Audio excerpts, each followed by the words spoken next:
Hey, what's going on, Who Dat Nation? And welcome to another edition of the State of the Saints podcast. I am the host, TJ Jones. Thank you so much, and Merry Christmas to each and every one of you that have took the time out to be a part of the State of the Saints podcast on this beautiful, beautiful Christmas day. And I hope that you and your family had a beautiful Christmas morning. And now we transition to the afternoon to a big, huge matchup. And before I get started and go into this, yes, I did change up the intro just for this day only, okay? Just because of the special occasion, okay? But a Week 16 matchup, the New Orleans Saints taking on the Minnesota Vikings. And this game will answer a lot of questions. Number one, it will seal up the division for the New Orleans Saints with a victory here today. Also, it would give the Saints a guaranteed home game in the playoffs. But the Saints have a tall task, man. They go up against a team that has been a thorn in the side of the Who Dat Nation, as well as the Saints team in general over the past 3 to 4 years, and that is the Minnesota Vikings. The Minnesota Vikings, they don't look like a really good team. They don't look like a team if you're looking at their record, but they do pose a real true threat to the New Orleans Saints, and the Minnesota Vikings do a lot of things well. And yes, they're dealing with injuries just like the Saints, but the Minnesota Vikings, to me, are a team that is constructed to be able to counteract what the Saints do best. Okay. On last night, I talked a little bit about this game. So I'm not going to go into this big spiel. Some of you probably checked it out, so it sounds like it would be me just repeating myself. But what I want to do right now, I want to thank everybody for being a part of the State of the Saints podcast. Those that are filing into the chat, I want to say thank you to each and every one of you that are taking the time out. I understand that you're with your families right now. You know, you could be doing so many other things, so I really do appreciate the time. What I'm going to do in a few minutes, I'm going to open up the phone lines. Just as simple as that, man. Just as simple as that, because we had some technical difficulties out here in Myrtle Beach, South Carolina, where I reside. We had a rainstorm, and the rainstorm was affecting the internet connection. So because of that, I wasn't able to take as many phone calls as I would like. A lot of people that actually called in, they couldn't really get their words across because my internet service caused them to keep on buffering out. So I'm not going to hold everybody long, like a preacher would say at a Baptist church. I'm not going to hold you long, okay? I'm just going to give my opening dialogue, and then we're going to go ahead into the phone lines, and then I want people to give their predictions. And if you don't feel like calling in, if you don't want to talk or speak or anything like that, that's fine. You can always give your predictions right here in the comments. Before I get started, I want to give a shout out to I.B. Rippingham. Thank you very much for the $5. He says, after eating a holiday meal, the Saints fart protection should be stout at the O-line. Well, I hope that the offensive line be stout in general. I hope it does, because the Saints are definitely going to need the offensive line today, especially to be able to run block. Hopefully run blocking is in the game plan for the New Orleans Saints, because that's the only way I can really truly see the Saints winning this football game if they're running the football. Look, they cannot get behind the 8 ball. I talked about this before. They got to start fast. They cannot rely on Drew Brees to go out here and throw the ball all over the field like he in his late 20s. You know what I'm saying? Just 2008, 2009. You have to go out there and run this football, because, once again, Drew Brees can't carry this team anymore. Defenses are sitting on these routes because they know that most likely Drew Brees is not going to throw the ball over their heads. He's not going to throw the ball down the field.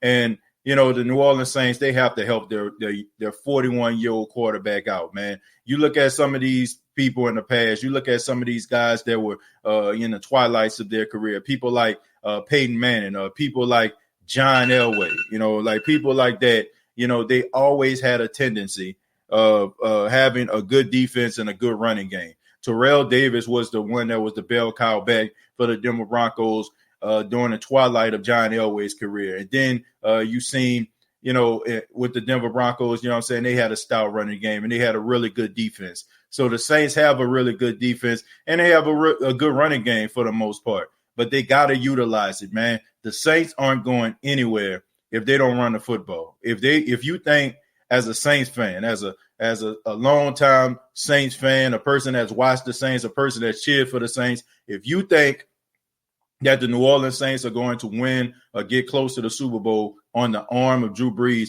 you're sadly mistaken. Now, if Drew Brees has what it takes, if let's just say if it's like late in the fourth quarter, the Saints are down by 3 and they need to get a field goal range that they need a touchdown. We got the right quarterback for the job. But for him to go toe-to-toe each and every week like he once did in the past, those days are over. You have to be able to run the football. You have to be able to complement this 41-year-old quarterback that you have. The Rock, thank you very much for $2. Not that Rock. It says, run me, all right? Not to be mistaken with the most electrifying man in sports entertainment, the great one, The Rock. Not that Rock, okay? You're talking about the actual football here. So, nevertheless, thank you very much for the $2, Rock. We really do appreciate that. Before I get to the phone lines, and I just want to play a little clip of something that I watched today, and it was just something that I just couldn't believe, man. This is something that really bothered me today, that it was on ESPN's Get Up with Mike Greenberg. He asked a question about Michael Thomas. As we all know, that Michael Thomas has been put on IR. He has been dealing with an ankle injury throughout this entire season. It started back in week 1 towards the last 2 minutes of the game against the Tampa Bay Buccaneers. And he's had this injury. It's been lingering. Of course, he had a hamstring and, a few more issues.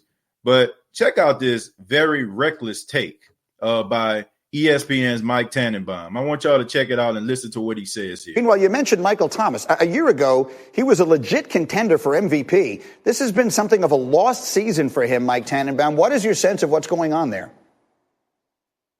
Yeah, there's a lot of noise coming out of New Orleans that he's not happy there. He's only played in 7 games, so we'll see how the postseason goes with him and Drew Brees. But I wouldn't be surprised if Michael Thomas was on another team next year. It's been a disappointing season, and I agree with what Bart Scott said, which is Drew Brees looked old and rusty, so this has to get better in a hurry. They have the chance to be the best team, but without a happy and focused Michael Thomas, I think they're very vulnerable in the playoffs. Yeah.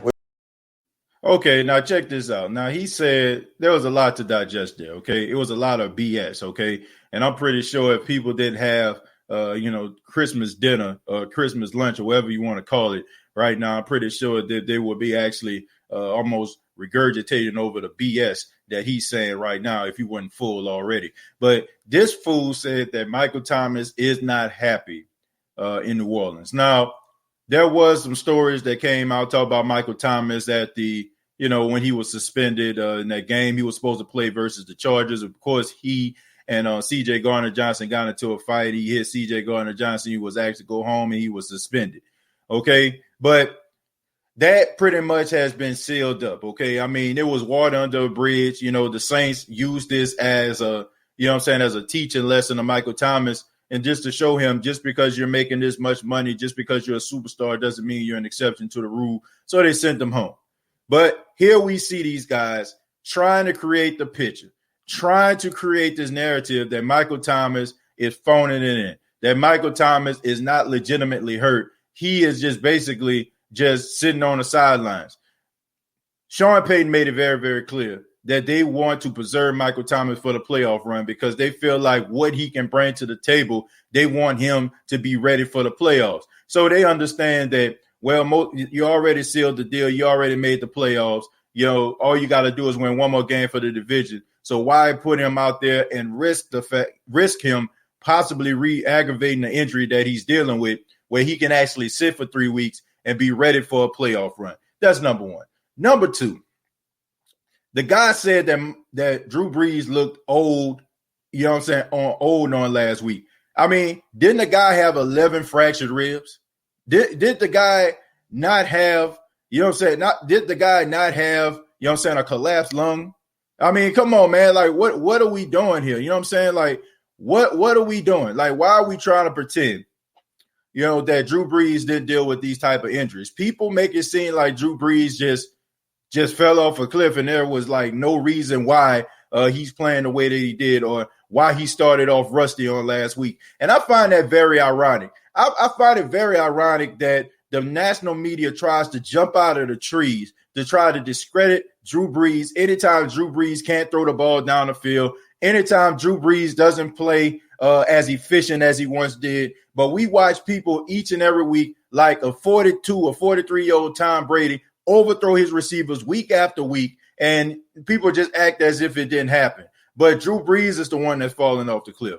Drew Brees is the one that just basically doesn't have it anymore. Drew Brees is the one that's washed. And the last time I checked, the one that they're actually protecting, when they went head-to-head, I'm talking he and Tom Brady, didn't Drew Brees outplay Tom Brady on 2 occasions? Did Drew Brees, the last time we seen him go up against Tom Brady, did he not throw 4 touchdowns? So, I mean, I'm missing something here, man. I mean, Drew Brees was playing pretty efficient before he ended up getting injured. I mean, he is the king of the 2-minute drill, man. You need a 2-minute drive. Drew Brees is there. You need a field goal. You need a touchdown. He right there. I have not seen Tom Brady like that. I've seen Tom Brady play absolutely hot garbage throughout the season, but I've heard excuse after excuse after excuse after excuse after excuse. It has to have something to do with his wide receivers, him not being on the same page with his receivers, them not having chemistry. Well, excuse me, last time I checked, the same person that they just mentioned, Michael Thomas, has he been hurt the whole entire season? Isn't Emmanuel Sanders new? Isn't Marquez Callaway new? Isn't Jawan Johnson new? I mean, come on, man. Who's the only one that has been a mainstay in that receiver core that's been a part of that rotation? It's been Traquan Smith. So what's the difference between Drew Brees having to be on the same page with some new guys that he barely even practiced with no offseason, no OTAs, and no minicamp, yet he goes out there and he's more efficient, but yet we're sweeping it under the rug that Tom Brady is out there overthrowing his receivers and still not on the same page after 16 weeks of football. This is the reason why, Who Dat Nation, I don't pay attention, and I get really, really frustrated when I do, that we have this type of narrative going on. And like I said, I understand the media, man. The media wants to elevate their picks and chooses, and they want to devalue the ones that they don't feel like fits into their little circle. I get it, man. I understand that Drew Brees isn't the most exciting quarterback in the world. I understand he's not going to knock your socks off with his arm strength. I understand that he's not going to give you this crazy soundbite after games. And I understand that the guy pretty much lives a pretty simple life, him being a father and a husband. You know what I'm saying? But at the end of the day, don't try to devalue the guy. And now look at the fact that this guy has been playing behind the 8 ball this entire season, dealing with injuries at the wide receiver position and him having to find chemistry, just like Tom Brady. And then you want to elevate the way that he played against the Kansas City Chiefs and make it seem like he's falling off a cliff when a guy is coming back and hasn't thrown a football in over a month. The media ought to be ashamed of themselves. They need to stop this stuff, man. You would think that the Saints are 3-10 or, you know what I'm saying, or 4-10 or something like that, instead of them being 10-4. This is absolutely ridiculous, and they need to cut it out. All right? They need to cut it out. That is what I'm here for, man. I'm here to let people see through the BS and the hypocrisy of the media. You know what I'm saying? That is what's going on here. There's extreme hypocrisy when it comes to the media. And I'm not even saying this when it comes to the Saints. You can look at teams like the Cleveland Browns. You can look at some of these other teams that are rising up the ranks, that are playing football better than some of these nostalgia acts, yet they're not even really being talked about. There is no way in the world the Dallas Cowboys should demand more press lines than the Cleveland Browns. The Cleveland Browns haven't sniffed the Super Bowl or playoffs in over about 15 years. And yet these guys are in the limelight. They should be talked about. They're a couple games away from possibly even winning the AFC North, since the Steelers has lost 3 straight games. Why is it that they always pick these nostalgia acts and elevate these guys, and they're not looking at the guys that deserve the press clippings? It's an absolute embarrassment. Their credibility shrinks by the minute, and they are doing a disservice to the people that come to them each and every day, and they come to them as if they're getting the facts. But in reality, they're getting this warped, twisted, echo chamber type rhetoric from these guys. And I get it. You know what I'm saying? Those are the driving forces. The Steelers, the Cowboys, the Eagles, the Patriots. I get it. Tom Brady, Patrick Mahomes. I get it. That's what people want to see. But at the same time, don't devalue or don't depreciate the efforts of some of these mid-market teams that are trying to rise to the ranks and trying to remove the stench of mediocrity and funk and pathetic play from their franchises. Just because those guys are late to the party does not mean that those guys aren't at the party. And right now, those guys are the life of the party. And some of those guys that you think are cool are sitting somewhere in a corner. And, everybody's around in a circle looking at teams like the Browns, looking at teams like the Saints, looking at teams like some of these other guys that are out here right now, like the Dolphins, who are elevating their game, the Buffalo Bills. Ain't nobody paying no attention to no Packers. Nobody cares about the Cowboys, and nobody cares about the pathetic NFC East, who they try to push and elevate each and every week and make us care. We do not care. This is a good football team. We have a great quarterback that leads this team, and they need to put some respect on that man's damn name. Tom Brady, thank you very much for the $2. Says, I still have welts from the spanking Drew Brees gave me. Yeah, I believe it, but nobody going to see those welts. It's as if they never happened, Tom, so you should be okay, man. You ain't got a spot or a blemish on your record, my friend. There's nothing, if Tom Brady loses, it doesn't happen. If Tom Brady overthrows somebody, it doesn't happen. If Tom Brady gets blew out, it never happens. It's always about, they're going to make the playoffs. They're going to go to the Super Bowl. They're going to win this. They still got a chance. Like, okay. Dwayne Johnson, thank you very much for the $2. Says, I'm watching, though. Well, I appreciate it, Dwayne. Thank you so much for leaving a set of your latest movie, because we always know you got a movie coming out to check out the State of the Saints podcast. I appreciate that. Thank you. Roderick Williams, thank you very much, Gucci Mane. I really appreciate that. Congratulations on the birth of your child. Thank you for the $5. Says your blood pressure is too elevated. Calm down. I feel your frustration. That's why I don't listen to them jokers. My blood pressure isn't high at all, man. Not at all. You know what I'm saying? I'm just trying to deliver it to you all with energy, because that's just the way I feel, man. That's how I try to deliver. You know what I'm saying? I don't want to deliver y'all this information sounding like Ben Stein on Ferris Bueller's Day Off. And some of y'all probably have seen that movie before. He's the real boring, drawn-out voice guy that you probably seen on Clear Out commercials back in the day, Bueller. I don't want to sound like him, right? I want to be able to deliver this with energy. Just because I'm delivering with energy, Roderick, don't get it twisted, man. I'm just letting you all know how I feel, but at the same time, bringing it right here on this Christmas Day, getting you ready for this Saints game. Steve, thank you very much. He says the media blows for real. Who cares about them? I just feel like this. As a person that's a part of the media, a person that's in broadcasting, I do a show Monday through Friday. I'm a radio personality. And one of the things that I like to do, I like to give people the truth. I don't like to sugarcoat it and water it down and make it seem like it's right, just because, I want people to come and gravitate to me to listen to what I got to say.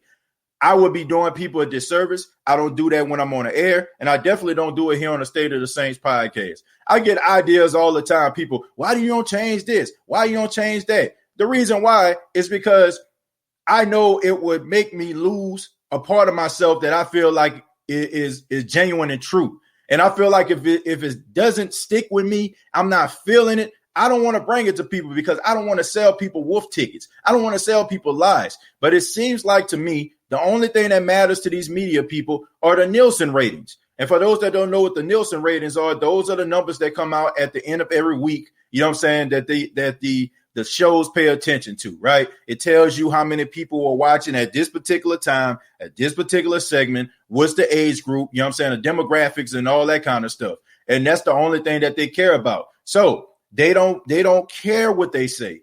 As long as what they're saying brings you back, that's all that they care about. But as for me, I want people to come back because they're going to say that TJ Jones kept it real, that TJ Jones kept it 100. I enjoy the State of the Saints podcast because I am getting a reflection, you know what I'm saying, of who TJ Jones is and the passion that he has behind the New Orleans Saints. All the rest of that stuff, saying that the Saints going to go undefeated and all that kind of stuff, I'm not going to sit up here and play that type of game with anybody, because there are teams just as good as the New Orleans Saints that could possibly beat the Saints. So I'm not going to go out here and say this stuff just because I feel like it might bring in people. Like me for who I am. Love me for who I am. Accept me for who I am. If I'm not giving you what you need, then I apologize, but I'm not going to change that. And I feel like there's a lot of people out there that push these narratives to have people come back. And it's not even their real actual factual truth. Okay. It's the intern that stayed up all night long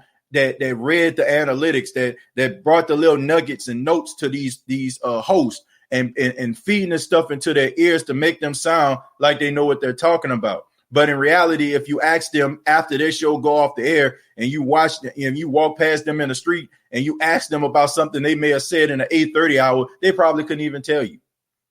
If you're doing stuff like that, man, I got a problem with you because you're doing a disservice to every single person that comes to you and everybody that follows you because they feel like you are the person that's giving them what they need. They feel like you're giving them the passion and you're coming from a very genuine place. And when you're not doing that, that's when I got a problem with you. It's not so much about them just talking about the Saints, but it's just the fact that they're creating this narrative. We as Saints fans understand that. We know what the Saints are. We know the threat that they bring. We know the credibility. We understand as Saints fans, if you've been watching the Saints for the last 15 to 16 years, you understand how much this team has changed and the stigma of the New Orleans Saints has changed over that time. So when they start talking about all of the transgressions of the Saints, if you're a casual fan that don't really follow the Saints, that might be the narrative that you run with.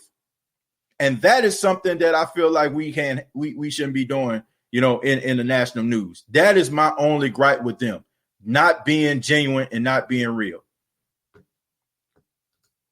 You do you, TJ. We appreciate it. Yeah, thank you so much. That's what I try to do here. That's what I try to do. And I feel like everybody should do that. Saints going to give us a win for Christmas. Who that nation? But I hope they do. They really do need to win this game, man. Go ahead and wrap up this division. I think we'll feel a lot better, man, down the stretch. Until, it's playoff time, then everybody going to start panicking again. Ever since Drew made his comment about the anthem last summer, the media has been waiting on them. Well, look, I don't even think it's about that anymore, D. Dawson. I don't think it's about the comments. As a matter of fact, I think they kind of passed that up. This has been like this since last year before the comments even came out. It has always been Drew Brees falling off a cliff.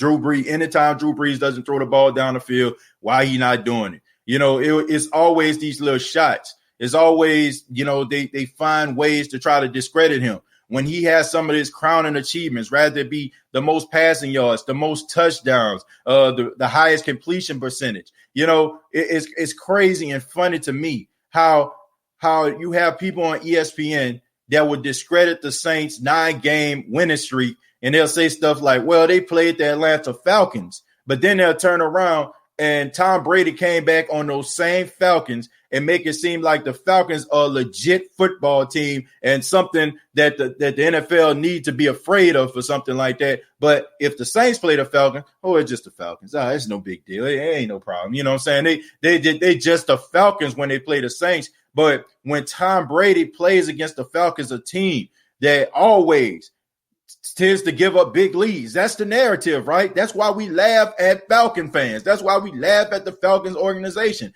But it's as if those type of narratives don't even exist when it comes to certain players. When we talking about completion percentage, it seems like, everybody can do it. But when Patrick Mahomes has a high completion percentage, all of a sudden, like it's the best thing since sliced toast bread. What's different? What's so different about, a high completion percentage from Patrick Mahomes? Why? Because he can throw the ball off the back foot for 60 yards? I just don't understand that, man. They just need to keep the same energy to me. That's all I want. I just want the same energy, man. Don't try to move this piece over here to make this piece fit. And then, like if you realize the other side of the corner can fit the same pieces, now you want to move it over. Nah, man, keep that same energy, okay? Keep that same energy when you're talking about these teams.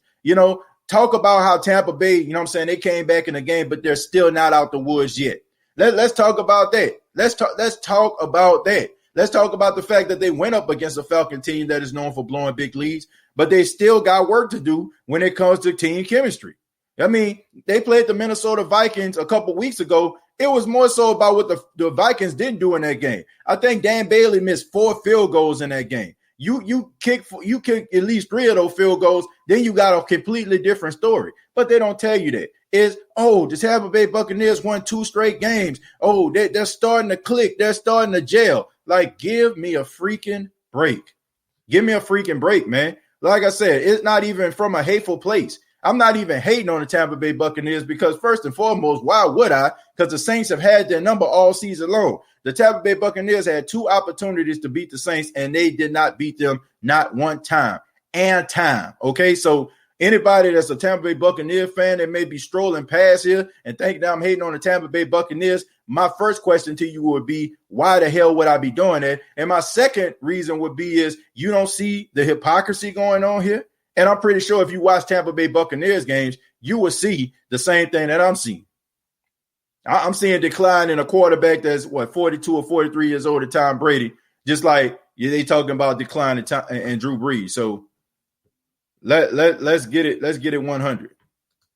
Let's get it. Let's keep it 100 here on the State of the Saints podcast. But I'm about to go ahead and put the link in right now. I mean, I pretty much talked about the Minnesota Vikings game on yesterday. I go ahead and I repeat some of the things that I said for those that didn't check it out on last night. But I would like to hear from the loyal viewers and listeners of the podcast. You know, if you want to call in, chime in, please do. Malik Jackson, thank you very much for the $3.99. Says, I saw your tweet, TJ. Mike T is not unhappy. He definitely, if he is unhappy, I tell you this, he has a funny way of showing it. If I'm unhappy with my team and my organization, ain't no way in hell I'm about to give away shoes to every one of my teammates that I don't like. That makes absolutely no sense. I keep that money in my back pocket. Hey, David, what's going on, man? TJ, what's good, my brother? Merry Christmas to you and your family. And Merry Christmas to you too, Aaron, man. I appreciate it, man. Thank you so much for stopping by on this Christmas afternoon. So what you got for us, man? Look, it's all about controlling the line of scrimmage and running this football down a depleted Vikings defense who are out 3 of their starting linebackers. Right. One of them is a notable Eric Kendricks and his backup, Troy Dye. There's another one who was inactive. Look, your bread and butter needs to come between Alvin Kamara and Latavius Murray. If you can't take advantage of a depleted linebacker core, or you can't get Jared Cook or Adam Trautman involved, or get them one-on-one matchups in a passing game against this depleted linebacker core, you're in for a world of hurt going into this postseason. You cannot allow yourself to play conservative against a defense like this, who has had your number in the past couple of years, just because they're a little thin. Okay, you have to handle your own business, because it's looking like Tampa Bay is not going to be losing any other game for the rest of this offseason. So you have this chance next week against Carolina Panthers if you somehow mess around and lose this game. Right. Now, the inactives for today grew a little lengthier with the loss of Andrews Pete, Nick Easton, and Trey Henderson.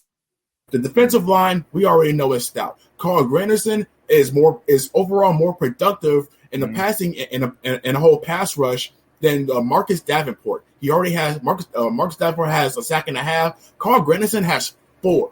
He has 4 in a year more than Marcus Davenport. So I'm not too worried about the edge rushers getting home to Kirk Cousins, who is more of a pocket passer than he is running the football. Granted that he can use his legs when he needs to. Right. Now the edges are fine. The interior is even more stout. They don't have Malcolm Brown, so Dalvin Cook looks like he's going to get a little extra touches, but you still have Malcolm Roach, who is very serviceable. You still have Sheldon Rankins. You still have Shai Tuttle. You still have a workable rotation and turn on your whole defensive line.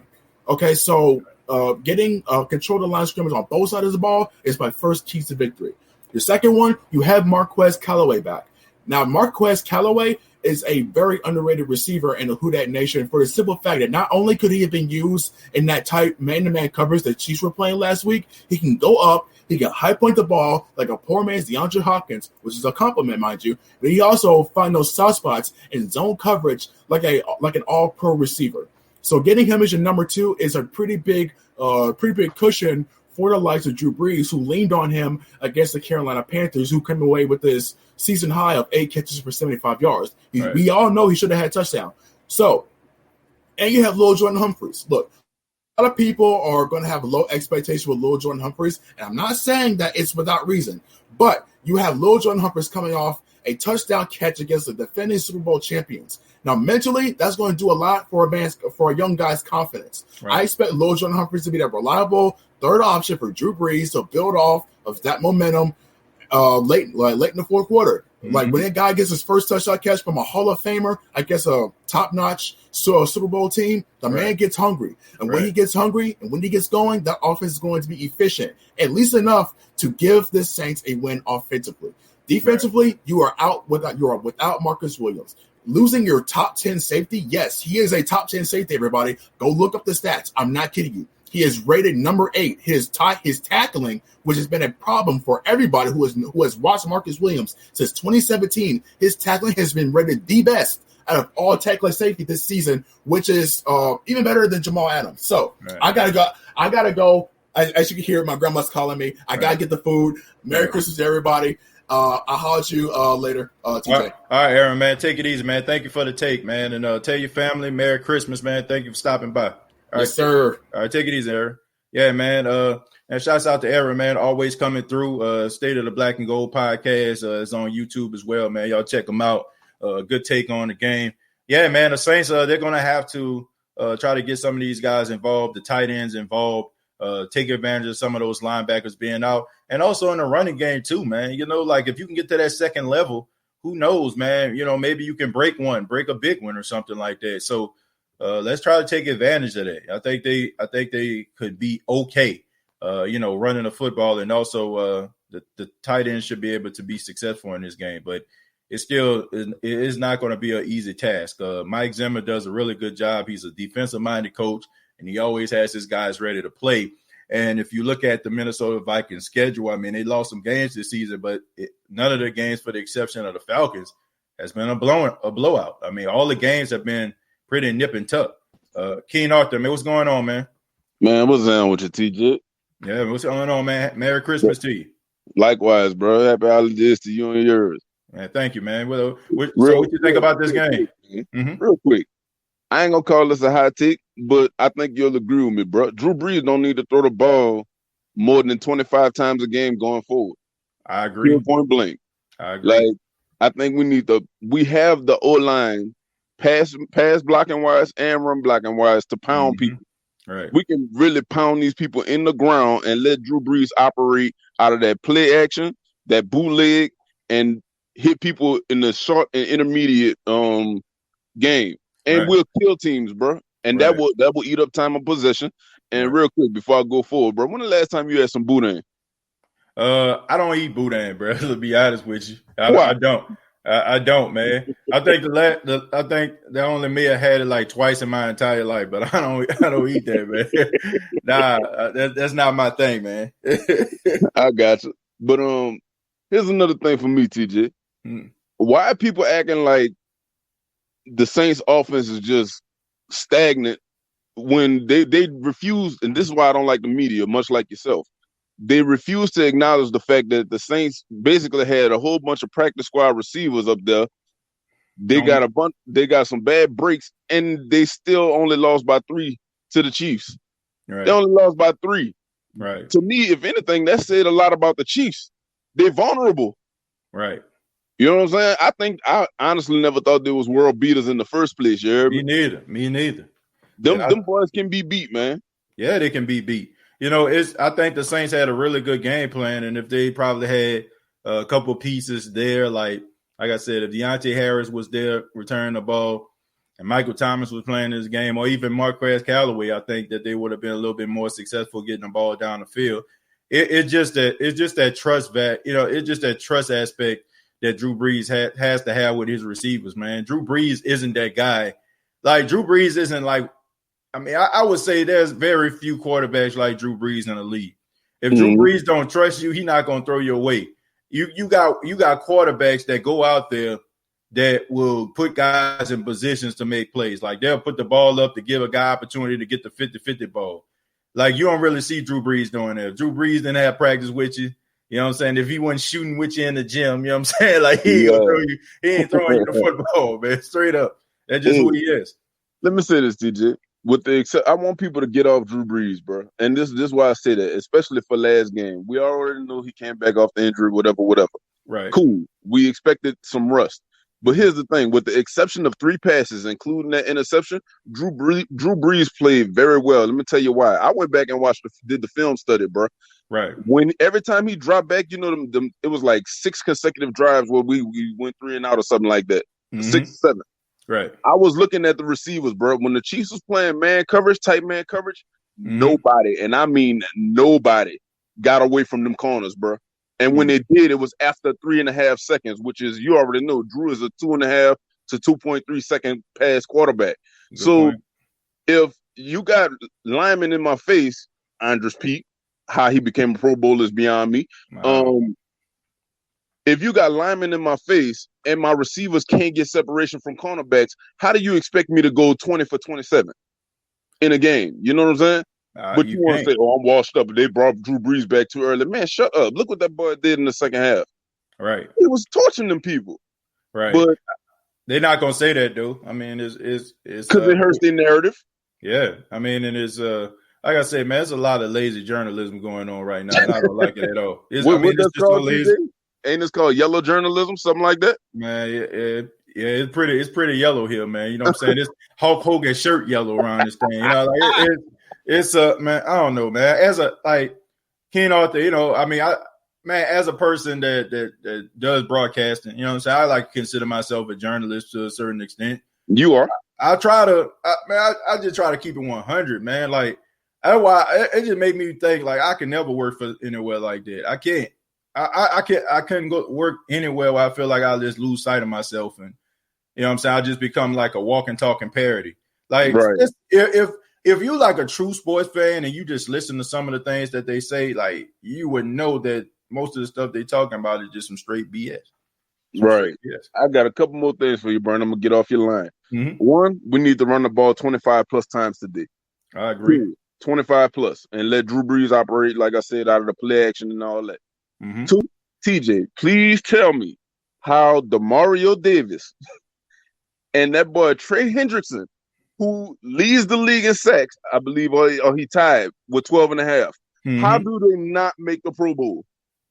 I mean, like I said, it's pretty simple, man. You know, like they don't know about this team, and that's what I was saying earlier.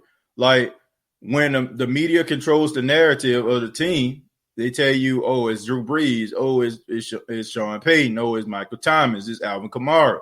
And like when you have like that Pro Bowl type voting, that's the people that you know. You know, those are the people that you know. It's almost like that person that you always know have been in Congress or in the Senate, and they put a sign in your front yard. You know what I'm saying? That's the only person that you know. You don't even know what they're running against. So in the back of your mind, you're gonna be like, well, let me go ahead and vote for this person, man. This sign was in my front yard. You know what I'm saying? But that's how people think. So they put these other guys in, but it just seemed like it would just rinse and repeat of last year. Oh, you know what I'm saying? Like, well, he good. Let's put him in. He was a Pro Bowler last year. But I just think that it needs to change from year to year. Like, it seems like the Pro Bowl, like they give you the stigma or whatever. You know what I'm saying? They got teams that they actually really pay attention to. And then they got the teams they can care less about, and they just look at the players. Oh yeah, he good, so we'll just bring him back. That's how it works, man. So, yeah. Well, I'm gonna just say this, and I'm gonna go, TJ. I think we're gonna win this game 28-17. Okay. That's just me assuming we pound the ball, bro. We pound that rock, it's over with. I'm telling you, for all teams in the league, we pound that rock and wear them out. It's over with. Right. I agree, man. We got to get back to it. I agree with you on that one. Keen Arthur, man, thank you so much. Merry Christmas to you, man, and hope you enjoy the game, man. Likewise, man. All right, take it easy. Yeah, thank you, Keen Arthur, man. I appreciate you always coming through, man. Always coming through with the positive take and a real take, you know, unlike the national media. Ali Williams says, TJ, do you feel like we're falling apart at the wrong time?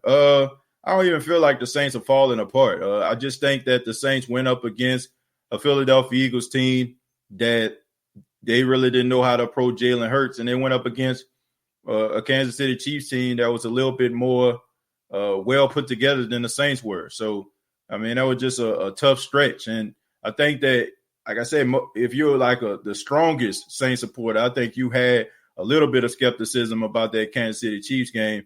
And if you actually followed the New Orleans Saints in a way that Dennis Allen actually goes up against guys he doesn't really have that much tape on, I mean, he often struggles in that regard. I mean, we seen he makes the adjustments now, but sometimes you can make those adjustments at halftime, but it's a tad bit too late for you to, get back into the game. Now, they were lucky to do it against the Chargers, when Justin Herbert was lighting them up. They was lucky to get that because, and it took overtime in order for them to actually get back into the game. But, that kind of happened. So if you follow the Saints, Dennis Allen, that wouldn't be no surprise to you. I don't feel like they're falling apart, man. I just feel like, injuries do occur, man. Sometimes they happen at the beginning of the season. Sometimes they happen towards the end. But the Saints they've done a good job, man, replacing guys and putting guys in positions that can do a little something. Josh, what's going on, man? Hey, what's up, TJ? Nothing much. Thank you so much. Merry Christmas to you. Merry Christmas, brother. So this is my honest prediction for the game. This is my totally honest prediction. Mm-hmm. You ready? Yeah. Saints 175, Vikings 10. What do you think about that? Not only that, it'll be the first ever 1,000-yard game. 1,000 yards rushing for Latavius, 1,000 yards passing for Drew. Think about that. I don't know.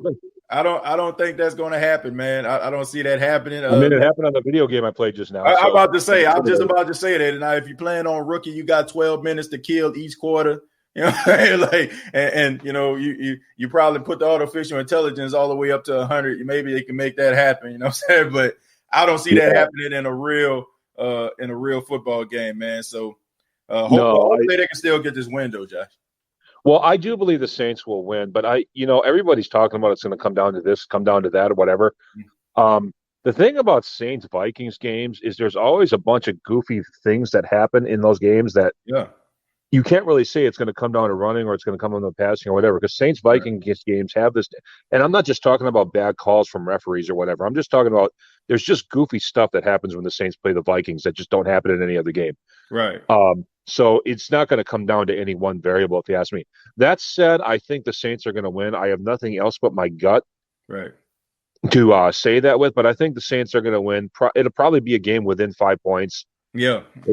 Something like a 23-17 or a 29-24 or something like that. Right. But I think the Saints are going to win, and I think they're going to give us a really nice, exciting, the usual nail-biting type of game for Christmas, but we're going to walk away with a victory. Now, I do want to address that first caller because he's right about Marcus Williams. Mm-hmm. I see Marcus Williams take all kinds of heat and everything like that, but the thing that people don't realize is Marcus Williams is just a victim of unlucky media coverage. Like whenever the media covers him, it's always because of his mistakes. Yeah. So they don't really cover like the good stuff he does, which is like the 90% of the other time he's playing. Mm-hmm. He is a Pro Bowl level safety, a corner, and but for whatever reason, the mistakes he's made admittedly have been big, so the media just jumps on that and it makes it look like he's his crappy corner, when really he's a really good backfield player. Right. And so I have Marcus Williams being down is going to be a huge issue for us today.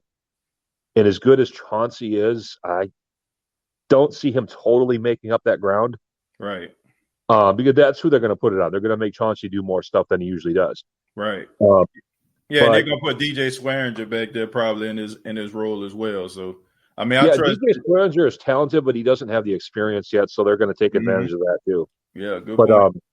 But I feel like I guess I've got nothing else to say except Merry Christmas. But I do feel like the Saints eke out a 5-point victory. I'll leave it between 3 and 5 points. The Saints eke it out. Right. Well, that sounds pretty. That sounds like around the same score I had. I had 27-23. New Orleans. Yeah. So I think, this game, like I said, the Minnesota Vikings, the way that they're constructed on defense, it kind of goes up against what the Saints actually do well. They can play in front of the sticks. If you're not trying to beat them deep or anything like that, then I think they can play like within those 10 yards. So it's going to be an interesting game, man. And like I said, the Minnesota Vikings don't get blown out. Just look at the games this season. Like I said, the only game where they actually lost by more than 2 touchdowns was the game against the Falcons. Every other game, they was like right there, lost by 1 point, lost by 2 points, lost by a field goal. So they're a good team, man. They record don't indicate it, but they can beat you, man. They definitely can do that. Well, you know Josh, what surprised me, though, and I'll let you go after this? You know, the 49ers, they kind of use Sanders as a sort of third running back on a lot of plays. right. And I'm really amazed that the Saints have not tried that same thing because it would probably work, and I think it would really work today. You know, the combination of Sanders, Kamara, and Latavius would be an amazing friggin' backfield. Do you think if they used him like that, we would actually blow the Vikings out and the Panthers next week? I mean, not that they're going to do it, but if it did happen. Well, I think like if they can go back to some of their like Taysom Hill like type plays, I think that will help. Now, if you want to add some Emmanuel Sanders to it, maybe, you know what I'm saying? Like you're starting to see that though, Josh. You see that with the Tennessee Titans. They use Jonnu Smith, the tight end, kind of the same way. You know what I'm saying? They San Francisco also, like, now they use Deebo Samuels in that way, you know, since Emmanuel Sanders was gone. It's like, so you see teams doing that, but I don't think the Saints do that as much is because they have Taysom Hill. I feel like if they didn't have Taysom Hill to do those type of things, then, you know, you'll probably see more of Emmanuel Sanders doing that. But I just think that the Saints want to use Emmanuel Sanders in different ways. And Josh, man, it is playoff time, man. So don't be surprised. I mean, what was that play that we seen with Willie Snead through the pass to Alvin Kamara? Man, that was supposed to be a touchdown. Willie Snead just overthrew him. So that could be a play that they actually have. You know, I mean, I've heard, Alvin Kamara talk in press conferences about wanting to pass the ball. I don't think that that's just something that he's saying. I think you might end up seeing that happen in the playoffs, man. I mean, you got to lay it all on the line in the playoffs, man. It's win or go home. So you might see that, Josh. All right. Well, hey, I'll let you get to your next caller, brother, and have an awesome Christmas, brother. All right, you too, man. Take it, Josh. Take it. All right, man. Shouts out to Josh, man. Yeah, man. I mean, the trick plays might come. I'm probably not using them right now. You know, Sean Payton always in his bag. Let me read a few comments here, man. Is that Roethlisberger with TJ? Nah, it's my guy Josh, man. It's like Ben Roethlisberger. Nah, man, it's my guy Josh, man. Shouts out to Josh. Let's see. Kay says Merry Christmas. Kay, Merry Christmas to you too. Appreciate you for stopping by. Who that cooler talk? J187. I agree with you on Gardner. Yeah. CJ Gardner Johnson. I think that he's a really good player. That's somebody that should have made the Pro Bowl. Rest in peace to one of the best linebackers in NFL history, Kevin Green. Yeah, Kevin Green passed away this past week. Well, this week, as a matter of fact. I'm just so used to football being on Sunday. Kevin Green, yeah, man. Kevin Green was a very, outgoing guy. You know what I'm saying? Like, Kevin Green would have thrived and probably been a real true fan favorite and probably would be a household name in today's NFL, with the power of social media and stuff like that. I mean, Kevin Green has done some really great things throughout his lifetime, man. I mean, I remember Kevin Green. I mean, we all knew him almost like the Alex Anzalone type locks, sticking up out his helmet, being physical, rather it was with the Rams or when he went to the Steelers. He was a leader on the Carolina Panthers team. I mean, he even wrestled in WCW back in the day. So, I mean, Kevin Green was one of those special guys. And like I said, he would probably be a household name if he was in the NFL in today's day and age. But the world lost a guy that was a free spirit, man. Everywhere that he went, he left a mark, man. Rather it was him playing football or him coaching. So rest in peace to Kevin Green. There was only one Kevin Green, no doubt about that. And he will be missed, man. No doubt about that. Ramsey, what's going on? What's up, TJ? Merry Christmas to you, buddy. Same to you. If it seems like I'm playing Rainbow Six Siege, okay. We won that round. But Merry Christmas, man. Merry Christmas, buddy, man. I see you got your Drew Brees jersey on, it looks like, man. Got your video game, man. It's Christmas time, man. Hey, it seems like fun times over there in your household, buddy. I've owned Rainbow Six Siege since launch. I haven't played until recently, but okay. Just chilling, waiting for the Saints game. Okay. So what you think about the game, man? How you think it's going to fare out? I fare out us winning, but I rather see a good game, not a blowout. Right. Well, I don't think you're going to see no blowout. When it's time control. Run the ball, keep the clock ticking. Yeah. Yeah, definitely. You got to run a football, Rams. That's the way they're going to win this game. They can't They can't throw the football all over the place. They're going to win this game. I think it's going to be hard for them to win this game if they just go out there with trying to throw the football all over the place in mind. So you got to score for me? You got to score for me? Saints 30 against the Vikings 29. Okay, all right. You definitely got a nail biter. Hopefully it goes in the Saints' favor. The curse of Joe Buck will be in full effect. Joe Buck will be announcing this game along with Troy Aikman. And I have to say, man, I don't like when those guys do the Saints game. For some apparent reason, always happens. So I'm very superstitious, man. I told everybody that. So the curse of Joe Buck, will be in full effect. So absolutely. But Ramsey, man, thank you so much for stopping by, man. You enjoy the game, and Merry Christmas to you, man. If you have some time, call back for the post game. I'll probably be asleep because I go to bed so early. Okay, man. Well, if you're not asleep, man, feel free to call back, buddy. All right, take it easy. Man, shouts out to Ramsey, man. One of my favorite guys in the world, man, that calls a great guy. Jerry, speaking of great guys, Jerry Poyd Jr., the OG of the State of the Saints podcast. How you doing, man? Oh, Merry Christmas, DJ Jones, the host of the State of the Saints podcast. Yes, sir, man. Thank you so much, man. Merry Christmas to you, brother. How you doing, brother? Man, I'm doing fine, man. I'm excited about this game. My girl just made some bomb dressing. You know what I'm saying? My belly full, and I'm trying to, make sure that I'm in positive spirits, for this game. And shouts out, man. Hey, I want everybody who didn't see this, I want to check your boy out on Twitter at State of the Saints, man. Y'all see your boy how he made that macaroni because it was good. It looked how it tastes. You know what I'm saying? So I just want to throw that out there. But Jerry, go ahead, man. The floor is yours. Yes, sir. I just want to pick up what you were saying about the media. Now, TJ, this is why the OG does not watch stuff like that, because they're always talking about the Steelers, they always talking about the Cowboys, they always talking about this team and that team, and never give no credit to the New Orleans Saints.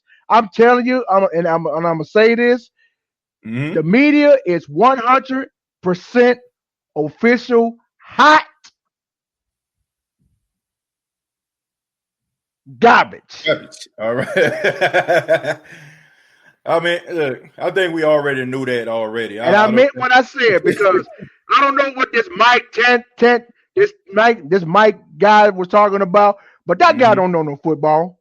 No, he don't even know how to throw a football. He don't even know how to run a football. Hell, he don't even know how to catch a football. And you talking about he disrespected Michael Thomas? Get out of here with that, man. Well, what you seen, Jerry, was a guy who probably wasn't prepared for that question. And he just went and digged in his bag, and that was the big main storyline involving the Saints.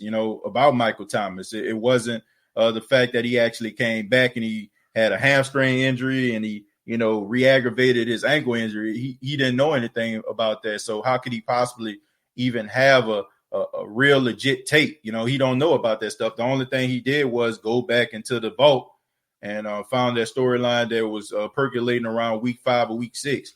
So that I mean, like I said, that was just very irresponsible and reckless. And a person that's a casual fan would actually heed what he was saying and would actually add that to the collection of their thoughts about the Saints franchise, which is very, very dangerous to me. I hear what you're saying, TJ. But before I get to my next segment, shout out to everybody that's in the chat, those that are here on YouTube, Facebook, other platforms. Merry Christmas to everybody. I hope y'all open up your gifts from this morning with your families and your friends. I love each and every one of y'all. But right now, that Christmas morning being gone, it's time to go to work this afternoon. We got a present of our own to open, and that's putting the Minnesota Vikings in the pit of misery and send them back home with a loss and an elimination from playoff contention. Those are two things that I want to happen today. Right. Yeah, we definitely got to get this done, man. We can't be lollygagging around and going into week 17 trying to win the division. We got to go ahead and get it done today. And I think run the football. Right. And I think that, honestly, if they do lose today, man, I probably am going to be a tad bit nervous. I'm not going to give up on them, but I am going to be a little bit nervous because, the narrative is that the Saints, are one of the best teams in the league. And if you're the best team in the league, you don't lose games like this, man. You find ways to win these type of games, So I want to see the Saints flex their muscle in this game. Now, like I said, the way the Saints play offense, it kind of caters to the way that Mike Zimmer plays defense. But I should see something that the Saints just do leaps and bounds better than the Minnesota Vikings. That's what tells me that you are a better team than the Minnesota Vikings. I think the Minnesota Vikings are going to be there in the end because the Saints really don't blow anybody out for the exception of the Buccaneers. I want to see them do something better, and that make me feel very confident. What's the prediction score you got for the game, Jerry? My prediction for this game, TJ, I got the Saints winning this game 35-14, and I'm gonna keep it like that. As long as the Saints win the game, no matter what the score is, as long as we beat the Vikings and send them back to Minnesota, right, with a loss and a playoff contention, being eliminated, right. That's all I care about. I want to get this. I want to get these bad memories from the Minnesota Vikings away from them. Right. That's all I want. Right, man. And it starts today. Before I get off, TJ, I'm gonna address this to you. This is coming from the OG. This is coming from the OG of the New Orleans Saints. But I know somebody else is coming on. But this is my message to you, bro. You just keep doing what you do every week. No matter what folks say, I don't care if you got trolls on here. I don't care what you got on here. You just keep doing what you do and analyzing the New Orleans Saints and all these other teams that you do on here. Don't worry about what they do. That's on them. You keep doing what you do best every day to keep us entertained. That's what we love about you, man. Yeah, man. I appreciate that, man. And man, thank you so much, Jerry. It's people like you, man, that make this show worth doing each and every day, man. Merry Christmas to you. And if you got some time, call back during the post game, my friend. I will definitely call back after the game is over. Hopefully, we'll send them home, like I said, with a loss. But I will be back for the post game. But I will be back for the post game show after the game is over. Well, that sounds good. Even while I'm watching Friday Night SmackDown, I'll still come on. Okay, man. That sounds good to me, man. That's something I want to check out too, man. I heard some positive news. I just want to see it happen. I won't spoil it for everybody. But yeah, man. Feel free to call back. All right, take it easy, man. All right, let's put a smackdown on these Vikings. Yeah, man. Let's lay the smackdown on them. Jerry, thank you so much. Hey, man, let's lay the smackdown on the Minnesota Vikings, man, one time, But, man, shouts out to Jerry, man. I appreciate that optimism. And, I'm not too much worried about trolls. And the reason why is because, I remember at one time when nobody was checking out the channel. I put a picture up from 2 years ago, man. I remember when like 4 people were actually viewing the show, and I'm pretty sure one of those people was my mama. And the other person probably was me, just to see, what I'm saying? Like, just for me to go back and kind of evaluate what I was doing. But, I love doing this show, man. And I invite everybody here, like, if, anybody that has a take, I don't expect everybody to agree with what I'm saying. People going to try to come in and, infiltrate the chat. That's fine by me too, man. Because like I said, there was a time where none of this stuff was going on with me. 2020 has been a great year for me as a host, a broadcaster, a journalist, or what have you. And I'm blessed. Some troll, thank you very much for the $2 says, we try, but we can't stop TJ's realness. Nah, you can't really, man, you're not going to stop that now. I got to keep it 100. That just, I got to. Jermaine, what's going on, man? Hey, what's up, TJ? Hey, how you doing, buddy? Merry Christmas to you. Yeah, Merry Christmas to you and your family.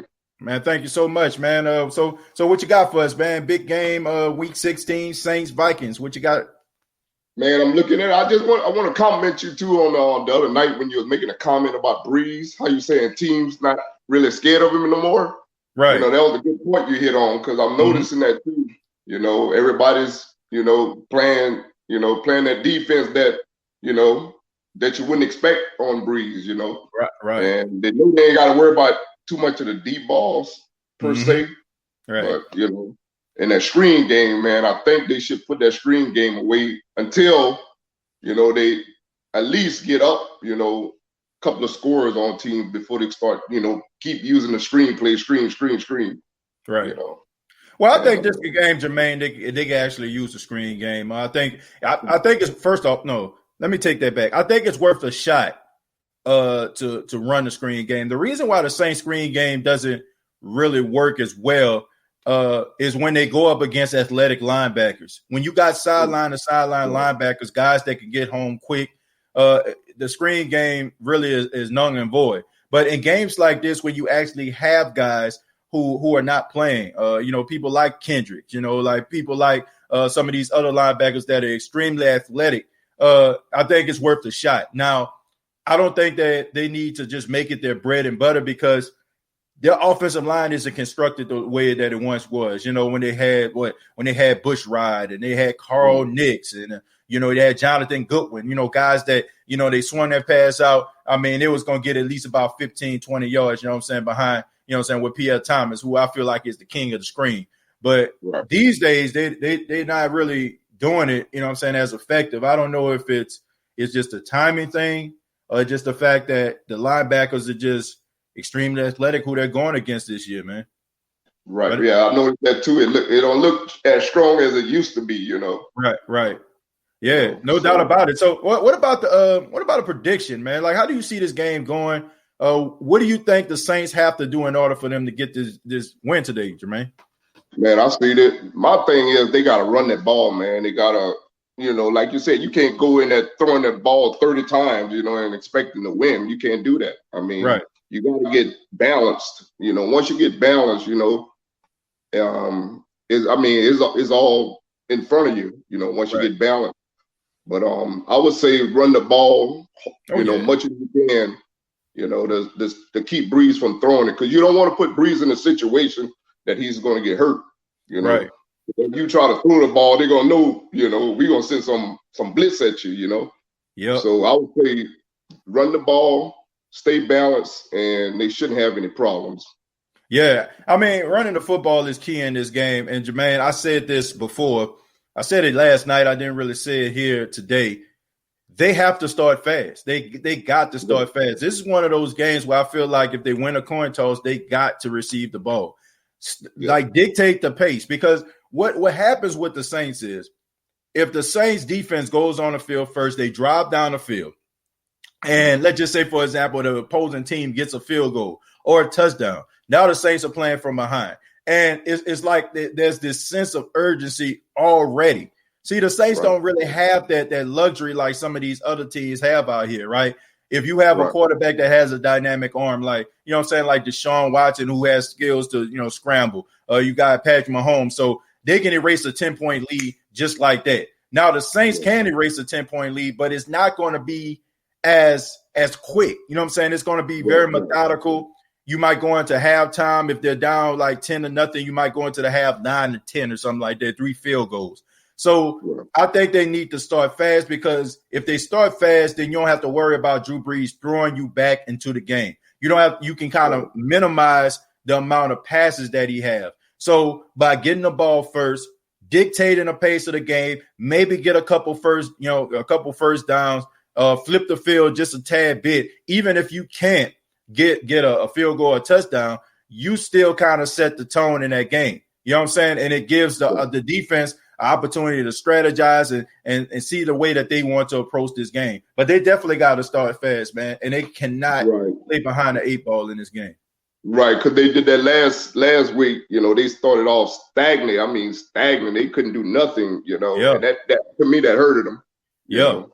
I mean, yeah, because when they start to pick things up, they were playing from behind, Jermaine, and they always was playing with a sense of urgency. And you know what I'm saying? Like, and when you're playing with a sense of urgency, it's hard for you to find that right level of tempo. You don't know if it has to be like at a very like slow, methodical pace, or it's like, you know what I'm saying, you got to kind of get the tempo going almost like Drew Brees with a 2-minute drill. So by not playing behind, or playing like right there, score 7-7, they score, you score, you basically can still kind of set the tone. But if you're down by like 10 points or you're down by a touchdown, it's going to cause a sense of urgency. And I just feel like the Saints don't need to play like that, because we all know that Sean Payton, when he feels like his back is against the wall, he goes to what he knows, which is Drew Brees throwing the football all over the place. Right. And that's a trap that we don't want to fall in, because that's exactly what Mike Zimmer and his defense wants.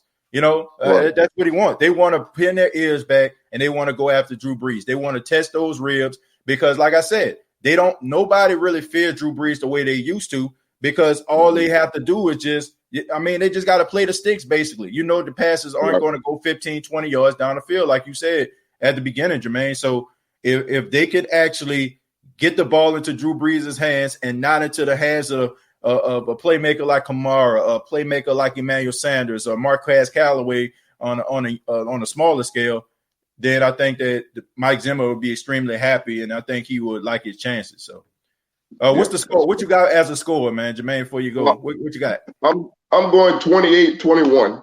Okay, all right. So a 7-point game for the New Orleans Saints. Sounds good to me, man. Thank you so much, Jermaine. Thank you so much for calling in. Feel free to call back anytime, brother. We're here, man. All right, take it easy. All right. Yeah, man. Shouts out to Jermaine, man. Good talk, good call right there.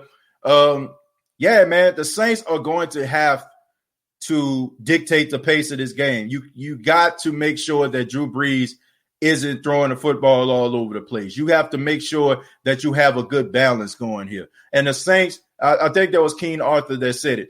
Drew Brees don't need to throw the football more than 25 times in this game.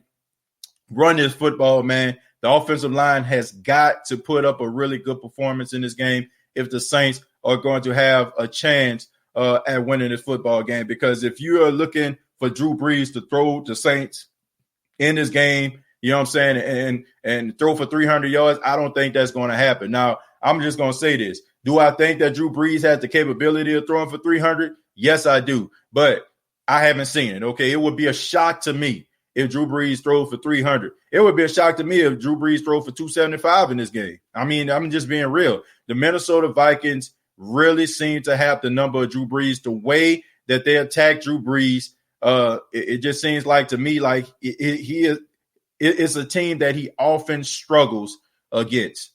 Damian says, say, TJ, it will be the first time in a long time that the Saints won't have a 1,000-yard receiver. Yeah, I mean, with the injuries and guys being out of the lineup, and the chemistry between Drew Brees and also with Taysom Hill, not being as accurate and stuff like that.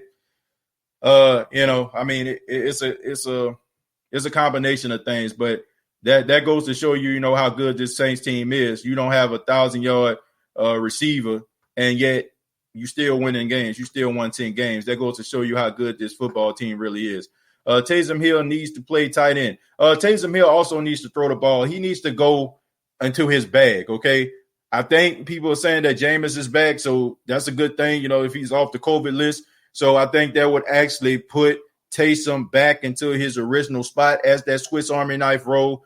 And I think that can be a mismatch problem for that. And it can also help out, the down the field plays. Okay. It can help down the field plays. Maybe, you can get the ball to Callaway, get the ball to Emmanuel Sanders, if he gets behind a defender. So it would actually help him. And I think those games that Taysom Hill actually played in, it would help, because now you have an idea about some of the plays that he can do well and some of the plays that you probably just need the ball up and throw in the trash can. So I think that we might see a different combination of Taysom Hill, because it's not so much about you guesstimating or wondering or hoping that this play will work. You actually seen him in real time execute some of these plays, and you feel a little bit more excited about him taking the field and being able to execute those plays. So I'm hoping that we see Taysom Hill more. I think that he was actually supposed to be heavily involved in the game last week, but the issue happened with Jameis Winston before the game,